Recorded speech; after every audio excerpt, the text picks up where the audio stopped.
Hey, what's up? Here to talk about Night Gallery Season 2, Episode 9. This one had 4 segments, which, as you may know, usually indicates, in my opinion, that it is not going to be a great episode because the segments are too short to really give you a satisfying story. But we start off with a story that has a very blunt title. It's called House with Ghost. That's the least subtle title I could possibly think of.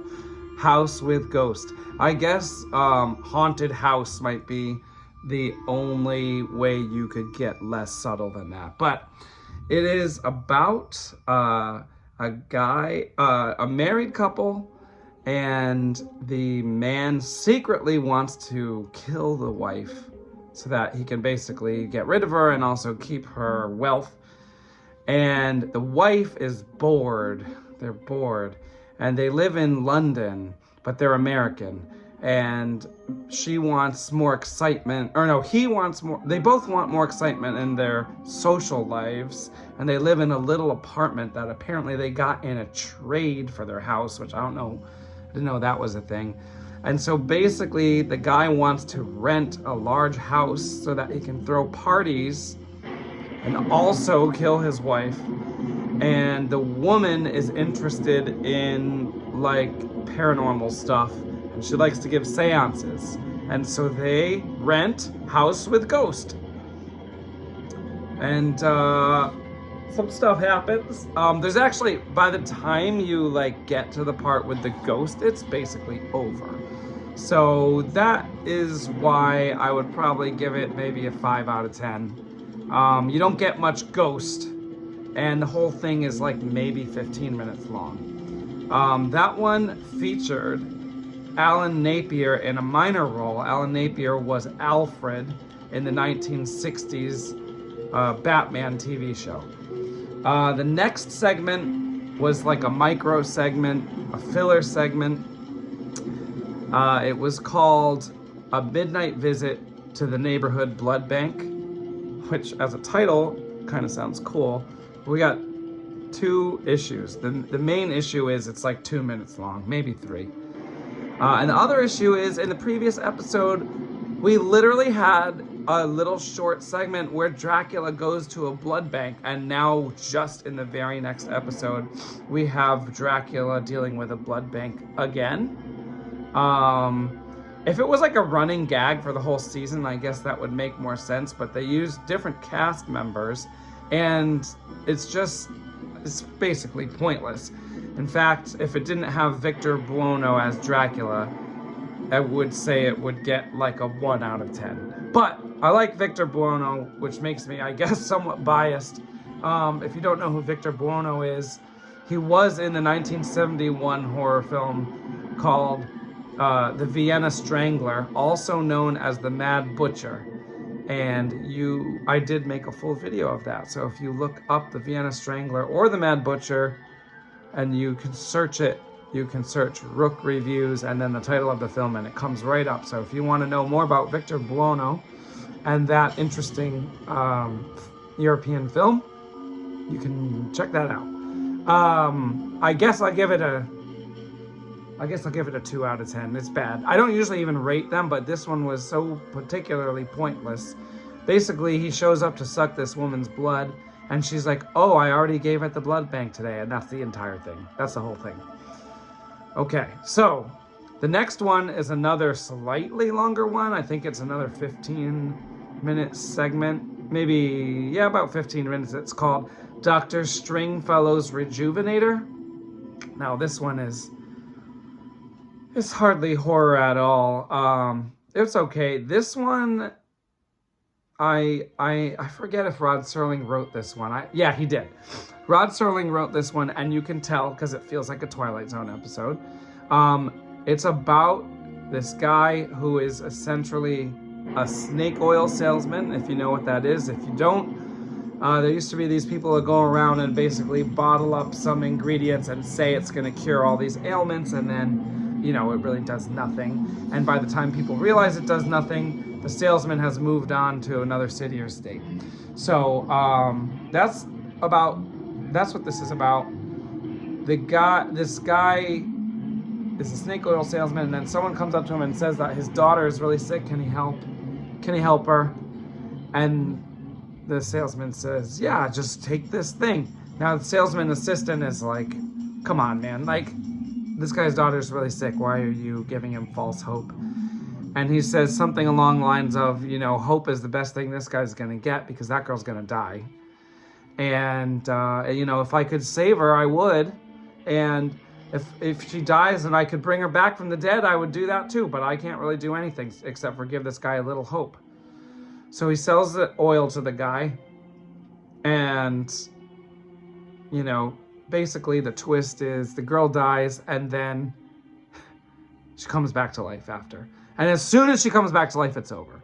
So not satisfying again. And it's not like this is how every episode of Night Gallery is, but in this one, we get these clips where as soon as they start to get good, they're over. So I don't like that. So I would give this one like maybe a 4 out of 10. It featured Forrest Tucker as the salesman, if I'm not mistaken. I'm pretty sure he was a salesman. He was in the 1957 horror film The Abominable Snowman with Peter Cushing. And then he was in another British horror movie the next year called The Trollenberg Terror. I think the Trollenberg Terror was sold as The Crawling Eye in the United States. And then after that, he was in a movie I actually haven't seen called The Strange World of Planet X, so I'm gonna have to see that one. And that's basically all the like genre stuff that he's done. It also featured Murray Hamilton as a smaller character. He was the mayor in Jaws, and he was the priest in the original Amityville Horror. So this was like before he did that stuff. And it also featured Don Pedro Coley, who was in the primarily African-American blaxploitation horror film Sugar Hill in 1974. So, and it also had Lou Frizzell, who was in the Steven Spielberg movie Duel in 1971. So that had actually a cast of people that you see all over the place in the 70s, which is cool, but it doesn't really make the segment any better. And then finally, we have like a joke segment that lasted a few minutes. I forgot to time it, but it was less than 10. It was called Hell's Bells. This was the most amusing one to me. It featured John Astin, who had directed multiple segments of Night Gallery, but is best known as Gomez in the 1960s version of The Addams Family. And he basically, it's kind of interesting because, so this is from 1971, and he is like a biker guy. He's like a biker, I guess. And he dies and goes to hell, and he's excited to be in hell. And he's like, all right, man, let's get these whips and these chains out. I want to see some torture. And he's like all excited to be in hell. And then it turns out that his hell is like nice, normal people, like telling them about their like vacation and their families and stuff. And he's like, he's like, I want to talk to the big man. Now, where's the guy in charge down here? I want to see some torture.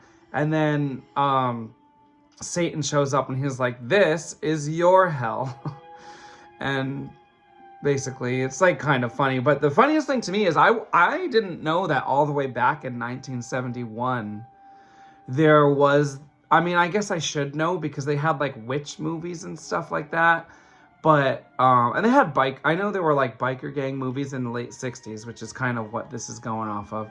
But I didn't know that these guys were like satanic or like, I don't know. I don't think I kind of thought that came more in the 80s with like heavy metal and stuff like that, where people were like, yeah, hail Satan and stuff like that. But this is all the way back in 1971. So I think I must have been naive or had a lapse in thought or something, because really it makes sense now that I think of some of the movies that feature cults and stuff. But usually when you watch these movies that feature cults, it's always like the bad people, and I just feel like sometimes I think like the filmmakers are playing up to the idea that people are afraid that others are Satanists, and it's very rare that there's ever someone in a main character role that is like a Satanist, if that makes sense. So I guess like they exist, or maybe this is a joke. I don't know. I'm kind of curious about that. Anyway, that was amusing. I'd probably give that one like a 6 out of 10 just because it amused me, but there's really no substance to it. It's quite short. It's like 5 minutes long. So overall, I'd probably give this episode like a 5 out of 10. It doesn't quite pass for me. So we'll see how the next one is. Let's see, we're at episode 9, almost halfway through season 2.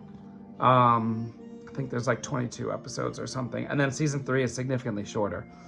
But this is the big long season. So we'll see next time what we get.